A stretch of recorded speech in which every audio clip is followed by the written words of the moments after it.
Charting Toward Intimacy covers mature topics. Listener discretion is advised. Charting Toward Intimacy covers mature topics. Listener discretion is advised. If I did cold openings, that would be my cold opening. What you just did. And I've actually been considering switching to cold openings because I kind of like that.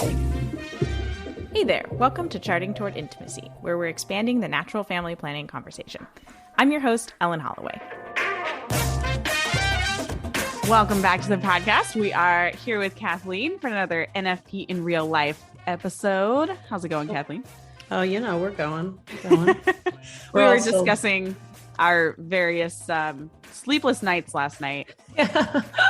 So hopefully we're able to articulate well enough in this episode. Fingers crossed. If we can't, then just know it's a lack of sleep and nothing else. Yes. We're not dumb. We just don't sleep. But luckily for this particular episode, we are pulling from a book that we both of us are sitting with this book open on our desks. So if we start losing words, we can just read from the book, right? Absolutely. Yeah. It's just like we do with the catechism a lot. We just kind of like read. Exactly. Anyway, so this episode, I'm excited to talk about this episode. We are going to be discussing sex and arousal during the different phases of the women's cycle. The book that we are pulling a lot of this info from, we're going to be pulling some info from this book and then also just like personal experience. But the book is Holy Sex. I've talked about it like a million times. I feel like I love this book. I think you should all buy it. Yeah. It's by Dr. Gregory Popcak. It's an incredible resource. Kathleen and I were talking before we pressed record that both of us had, when we read the book for the first time, we were both in very different mindsets with NFP and sex. And we both agreed that we felt very seen and heard by this book when we read it. Like 100%. There's so much in it. And Dr. Gregory Popcak does such a good job crossing the whole spectrum of opinions about sex and just the mindsets that we have around sex. And then he has a very practical section toward the end, which you're not supposed to read until you've read the beginning of the book, which I totally appreciate. He says it in the book. He like, does. If he you're warns skipping you. ahead to here, go back, start at page 1. You're going to explode if you skip ahead. Yep. It's like, but he's got a really practical section at the end. He calls it the anatomy of infallible loving. And I love it. And so, and one of the sections that he has, just such a good point, is basically lovemaking during the different phases. So we're going to go through phase 1, 2, and 3, and we're going to talk about those things. And just as a quick refresher, if you're new, to, the fertility cycle, phase 1 is going to be pre-ovulation. It's basically menstruation, is phase 1. I mean, there's menstruation plus a couple of days. Yeah. Depending on your cycle, right? It might just be menstruation for you. It might be menstruation plus a few days. Phase 2 is going to be your gearing up for ovulation phase. This is going to be your high energy phase. This is going to be lots of cervical mucus, somewhere around 10-ish days, maybe on average, of this kind of exciting gearing up for ovulation phase. And then phase 3 is going to be your post-ovulatory phase. You have ovulated. You are no longer fertile for the rest of your cycle. And that's maybe 10 to 14 days. So those are what the phases are. So let's start at phase 1. Let's do it. Phase 1. So, this is such a good, I'm like reading through it as you're like talking. I'm just like, wow. Like I said to Ellen that I read this book, a couple of years ago now, and I really just need to go back and read it all because it's like, wow, I forgot this was in here and it's all so good. Exactly. Yeah. And I think the beautiful part about like this in particular about phase 1, phase 2, phase 3 is that like, it doesn't, just like, we're not just talking about like, NFP, like, being practiced just for the sake of avoiding or achieving pregnancy, but we're talking about it in regards to how to best use it, how to use it to make your sex life the best it can be, which is really cool. So yeah, I mean, he starts talking about in phase one, that a woman will probably feel the most tender and sensitive during phase one of her cycle. So what does that mean, right? Like in regards to your sex life and how you proceed with it, that you need to be aware of the husband should be aware of the sensitivities in his wife's body. The wife should be aware of the different sensations she feels during phase one. And then that communication that can open up from that regarding, okay, yeah, not this time around. Like, this doesn't feel good right now. It'll feel good later on, but like, it doesn't feel good now. Right. It's like, I don't know. It's so cool how our bodies sort of operate like this. You know what I mean? Right. And it requires communication. The things that we're going to be talking about really require communication. Like, and specifically in phase one, the woman's genitals, the woman's genitals and her breasts are going to be more tender. Yeah. So that is something that needs to, husbands, be aware of that. Ask your wife. The majority of our listeners are women. So women, you need to tell your husband about this. Right. If you don't like your breasts being touched, if you don't ever like it, make sure you tell that, right? If you don't like your breasts being touched during this time, communicate it. Right. If anything's uncomfortable, you need to say, hey, no, not right now. Like that, it just doesn't feel good, because the whole point of having sex is, this self gift, right? Your goal is to make your spouse have a great time. And his goal is to make you have a good time. Right. Well, I mean, among other things, but like, like one of your main primary goals is to give your spouse pleasure at this point. Right. It's not about your pleasure, but it's important to communicate to your spouse, hey, this is not pleasurable right now. This is pleasurable right now. And it's uncomfortable. It's uncomfortable to say these things. But it is, you're right. It's like, it's so important, because you're right. It's not about, like, your concern is not your pleasure. Your concern is your spouse's pleasure. Right. Mm-hmm. So, I mean, sort of the same thing, because even though my pleasure is not my concern, I know it is his concern. And so you're not saying it as a, hey, do this better. You're saying it so that they can love you the best way they can love you. Right. Exactly. Yes. That's such a good point. And I think something else that's really important to mention about phase one, which is most of phase one is going to be menstruation. There is nothing barring Catholics from having sex during menstruation. There is absolutely nothing wrong with it.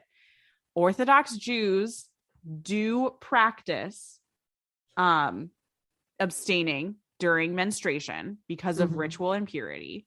That's in the Bible, blah, blah, blah.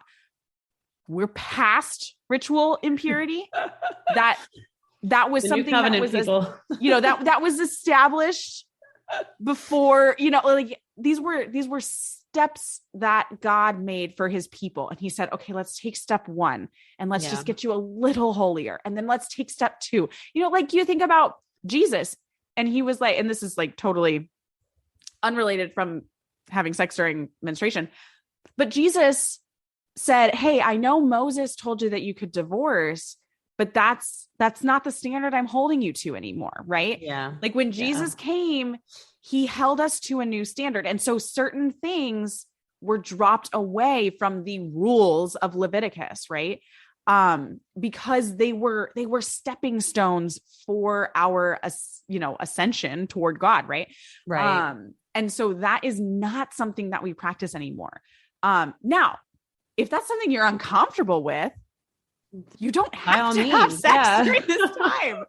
That's okay. Yes, it is messy. Yes, it might be a little bit different. Yes, the woman's body is going to be a lot more tender. And so, penetration, like deep penetration, might not be a great option during this phase, meaning like man on top positions might not be the best for this. Yeah. Like it might be better to do woman on top positions where the woman can really control the level of penetration, or like sitting up positions where you're like facing each other. And so there's a lot more control of like penetration depth. Yeah. Like control from the woman, right? Because of the tenderness that's going on there. Yes. Yeah. Yeah. And again, the fact that we can like even be aware of this stuff is just so cool to me, you know, that I know, right? it is. It's just, we can be aware. I mean, yeah, it's like it just makes it so clear, so insanely clear that God has a design for human sexuality, and that pleasure is a huge part of that design. Yeah. That we're not always systematic, right? But like, hopefully, ideally, we're more systematic than we give ourselves credit for, right? We're like, oh, women, they're hormonal and erratic and all over the place, up and down. But really, it's like, if we break it up into the phases and we do see this, and we can see that, no, yeah, we're more systematic and understandable than any of us even realize. Right. And that's according to the design. I think this conversation that we're having about kind of the pleasure, the woman's pleasure during these different phases, this might be really important to like share this episode with your husband if you're like not sure how to bridge the conversation, because I think a lot of husbands can feel, and I pulled this from a little earlier section in this same book in Holy Sex, is that husbands can feel like pleasuring their wife is like trying to hit a moving target. And it is a moving target. Okay. And let me explain why it is physically a moving target. The woman's anatomy is physically moving throughout the cycle. The cervix is moving up and down. It is getting softer. It is getting more open. And then it is closing. It is getting harder.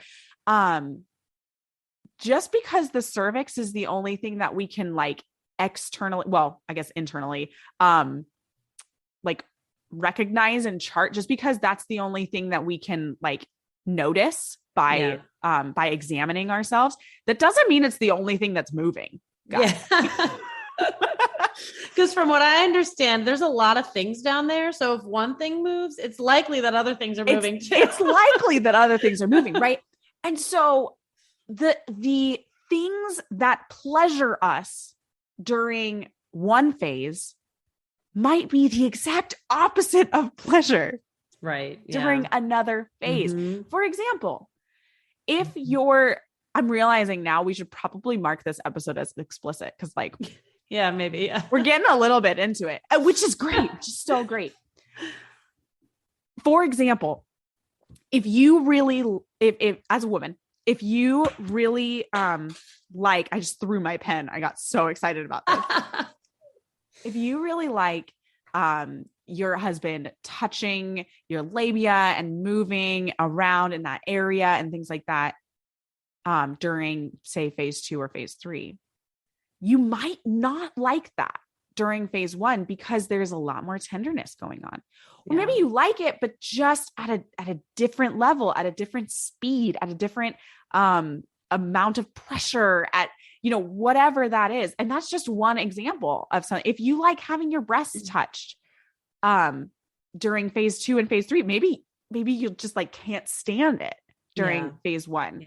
I think the breast thing can also, like when you get pregnant, like it'd be like, oh, don't you dare touch my breast. Although it also depends on where you are in your pregnancy sometimes too. That's true. Like, even that is but again, everything's moving, everything's changing constantly. Exactly. Yeah. So anyway, basically I wanted to say that to kind of affirm any men who are listening to any husbands who are listening to this, of like, if it feels like you are trying to shoot and hit a moving target, it's because you are. But I say that with this caveat that it's essentially moving in the same rhythm. Yes, exactly. Every cycle. And so while it might not be exactly the same, we're not machines. Right. once you can kind of get to know the rhythm, you might have a better time of it. Yeah. Yeah. No, that's exactly one more right. thing to say on phase 1, and then we should definitely move on. Cause I don't want to cut out the other 2 phases too short. If I personally, this is a personal story. Before I got married, I had never thought about having sex during menstruation. Like I was like, it had never crossed my mind. Right. And I was having lunch with some coworkers, and I don't know why we were talking about sex. But I was extremely uncomfortable and blushing the entire time they were having this conversation, because that's where I was at with sex. And they were talking about having sex during menstruation, and they were like, do you do it? And one woman's like, nope, never, not. And then another one was like, just put a towel down. It's fine.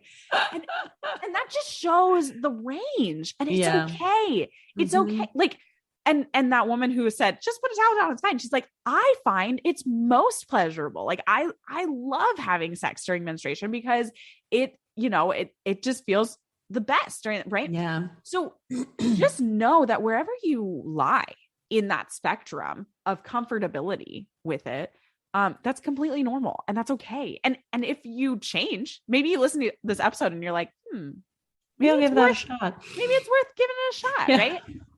That's great. Yeah. I mean, that's the thing.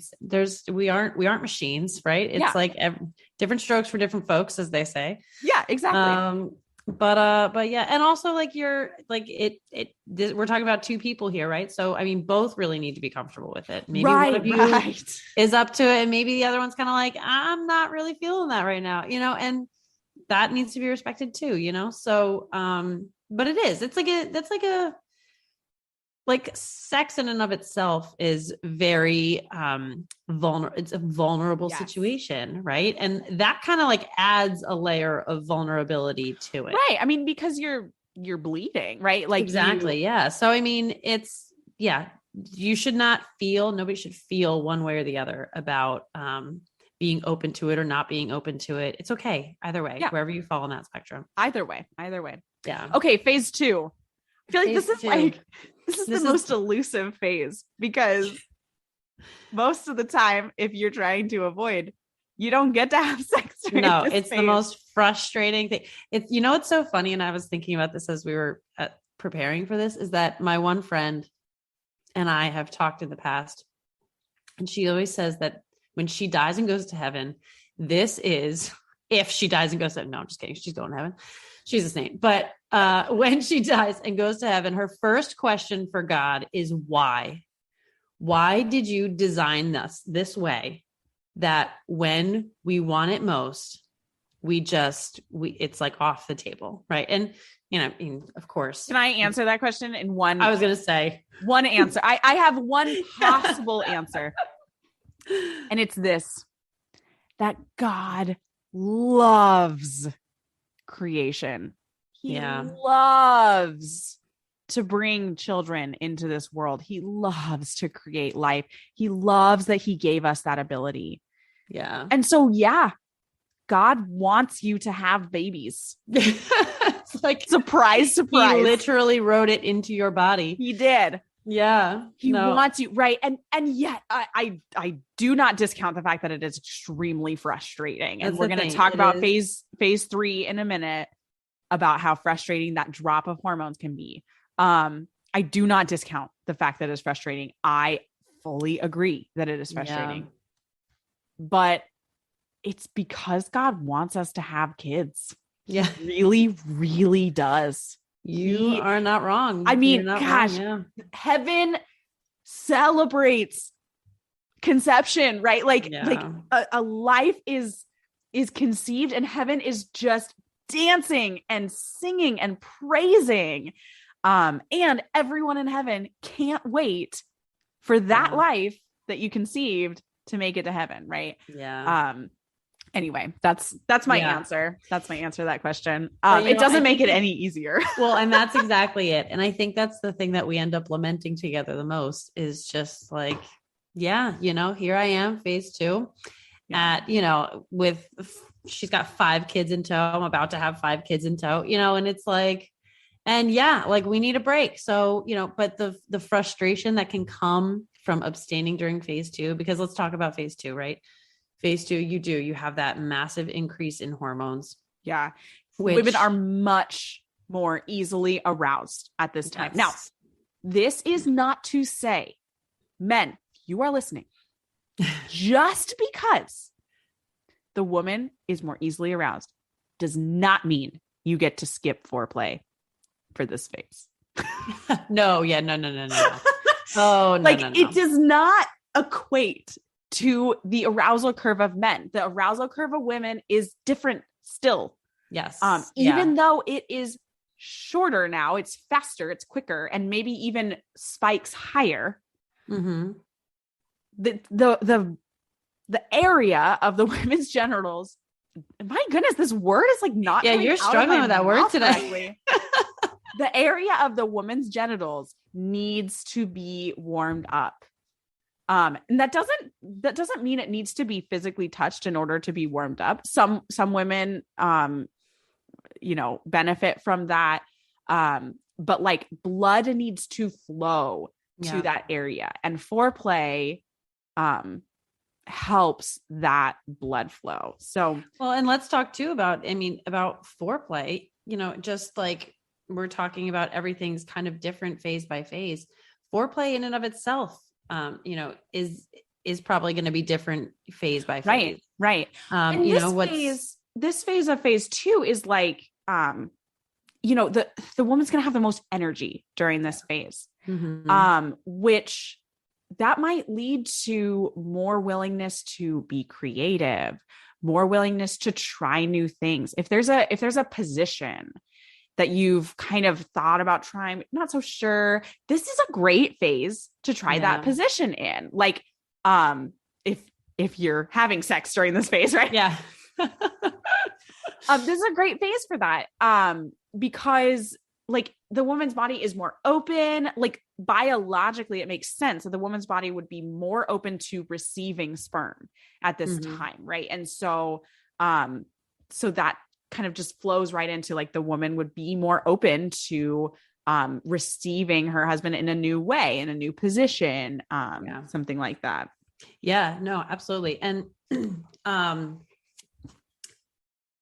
I would even, I feel like we could talk like more about phase 2, but it is sort of like, it's one that needs probably the least conversation, because I think we could go ahead and move on to phase 3. Yeah.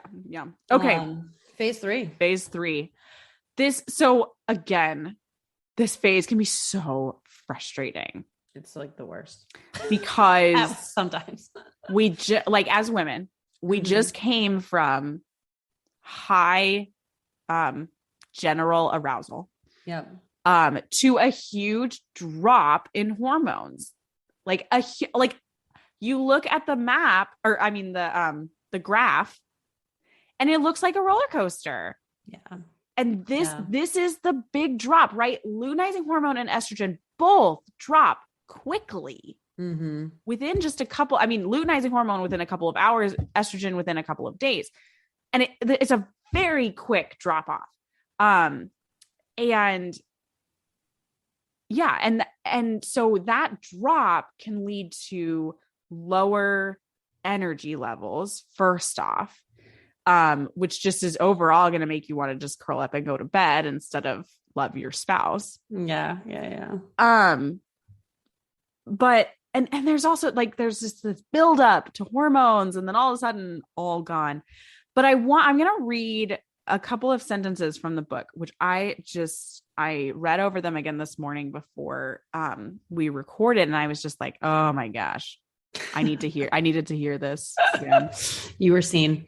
I was seen. I was really seen. Actually, I was called out, I think, a little bit. There you go. Less seen, seen and called out. Okay. Note that relying on physiological arousal alone to be the catalyst for sexual intimacy is an all too common mistake that can doom lovemaking. Lesser lovers think of sex as scratching an itch, if they don't feel aroused, then they aren't in the mood and they tend to be disinclined to make love.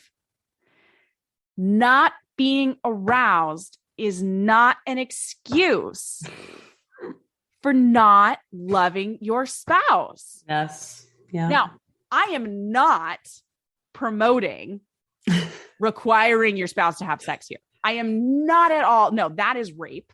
Okay. Yeah. If you are being forced to have sex, that is rape. That is not what I am promoting. Yeah.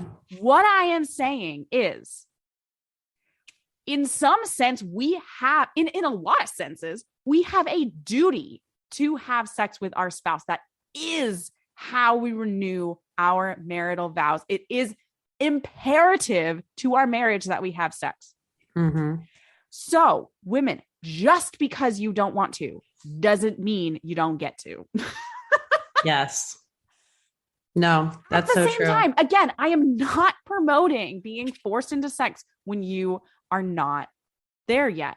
And that is okay. It is okay to tell your spouse no, but you need to look at yourself and say, am I saying no right now because I really just need the rest? Is there a reason I'm saying no? Or am I just saying no right now because I don't really feel in the mood? Yeah.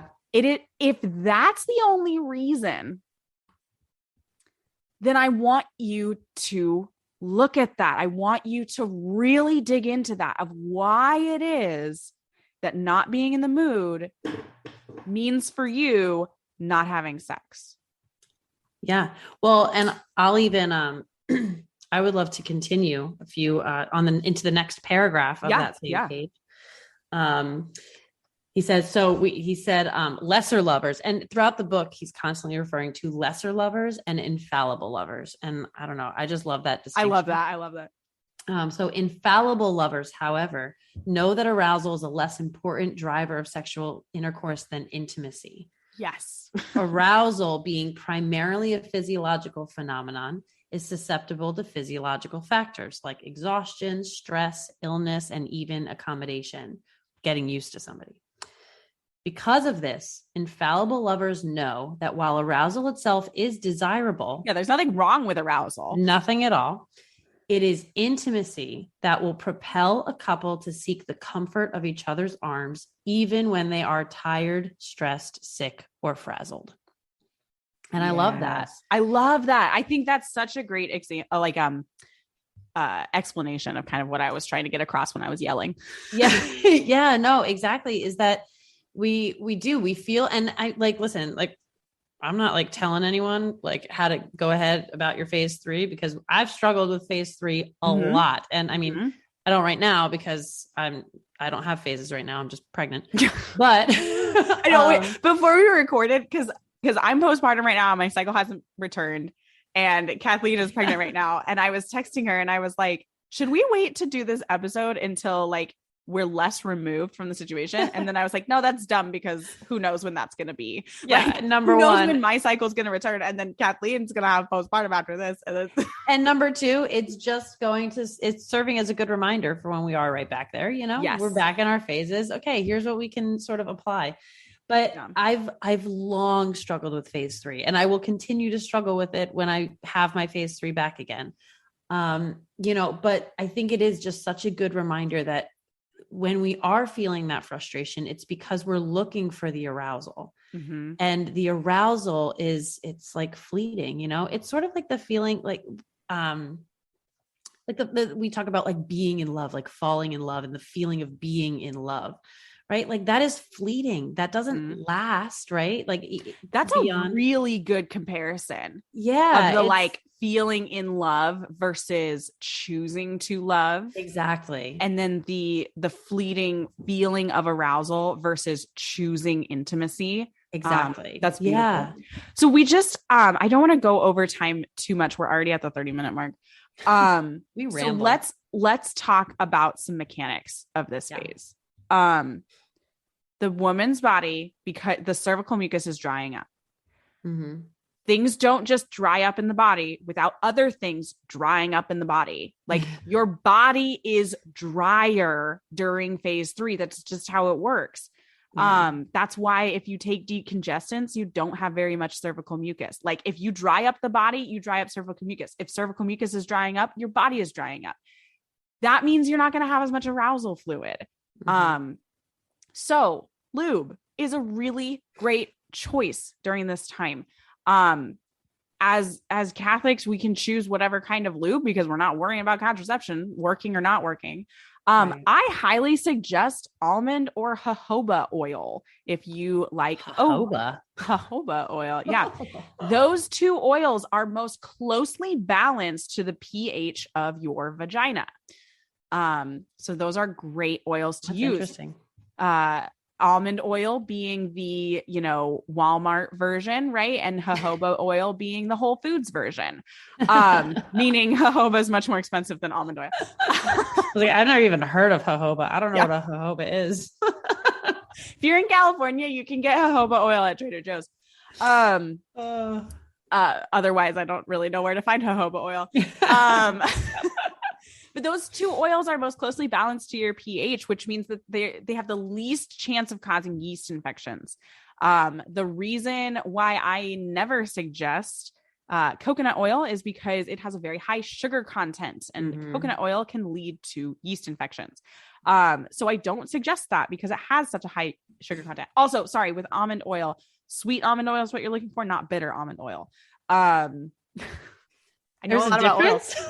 There is a difference. I'm taking notes now. Sweet almond oil is really easy to find. Amazon, you can find it. So those are great oils to use. You can also use a water-based lube, if that's preferable to you. And basically take the lube. I'm going to get a little bit specific here, right? Take the lube, put it all over the woman's areas and all over the man's areas. It's not a one and done. Like both sides need to be well lubricated. And that will just lead to a much easier penetration. And then also on mechanics, again, going back to what we talked about in phase 1, with the positioning, phase 3 might also be a better time to do like woman on top positions or facing each other positions, sitting up or lying down, because then the woman can better control the level of penetration, because the cervix has dropped at this point. And I mean, technically speaking, there's a little bit less room, right? And that's okay. And if that's affecting you, then think about these things. We're saying all these things to think about. Bring them into conversation with your spouse. Yeah, but basically, I think, in summary, that phase 1 and phase 3 are going to basically have very similar approaches. I think you might have less sensitivity in phase 3. Yes, I would say less, and I would say like less overall sensitivity. Like foreplay is really, really important in phase 3, and it might take a longer amount of time. And like, let's talk about foreplay. Foreplay is not 5 minutes long, folks. Like, I'm thinking like probably average is maybe like a half hour. Yeah. And it could be anywhere up to an hour, or longer. Like, foreplay for as long as you want to. Just as remember the most important part is that the man needs to climax inside of the woman. That is what has to happen. When the woman climaxes, that can be before, that can be after, that can be during. That's not as important timing wise as the man's climax. Correct. Yes. Yeah. But I mean, so basically phase 1 and phase 3 are going to be very similar, minus maybe some sensitivities. Phase 2 is just it's probably a lot faster. Everything just goes a lot faster. Probably. And phase 1 and phase 3, you just need to allow yourself to ease into things. Now, some people might be like me, where if you feel like it's taking you too long to sort of like get into it, you start getting inside your own head, and then you start feeling bad for your husband, and you're like, and then that like messes up the whole thing. Right. And then you're back to the beginning. Yes. But I mean, I feel very seen and heard right now. Yeah, exactly. I'm all about seeing and hearing everyone. But I mean, I think it's really important to also recognize that what I have learned is that my husband's like, we could take hours doing this and I am more than happy. So I think we kind of get into our own heads of kind of feeling really bad. Like, oh, like, I feel like I'm not, but that's not what it's about. It's about kind of being together. And again, like your husband's like, not going to care that it takes an hour, maybe more, whatever. Yeah. I mean, your foreplay may have to change a little bit. Correct. If it's taking a long time and it may need to kind of put the spotlight on you and less touching of him, maybe, depending on what's going on. And this is why communication is key here. It is so important. Yeah, no. And I think that's a good place to wrap it up. But I think if anyone, really read this book, it's on page, it's so good. The link to it will be in, in the show notes. Yeah. And, this is, you were about to say the page. So yes, we totally read the whole thing, but we will allow you to read, right? We give you permission. We give you permission to read pages 240 to 243. No further than 243. Don't you dare go to the next page until you've read the whole book. Until you've gone back and read from the beginning. But because it is so important that, I mean, we can really, like I said before, begin to understand our body in a systematic way and how it works. And what's going to happen, what's going to be the fruit of that is just a more confident and particularly just a better sex life. And an experience with your husband and becoming infallible lovers, as Dr. Popchak. I love it. I love it. I know. I love it too. That was fantastic. Thank you so much, Kathleen, for sharing some of your experiences and stuff like that. If you're not following us on Instagram, check us out at Charting Toward Intimacy. If you have questions about this stuff, guys, I do coaching.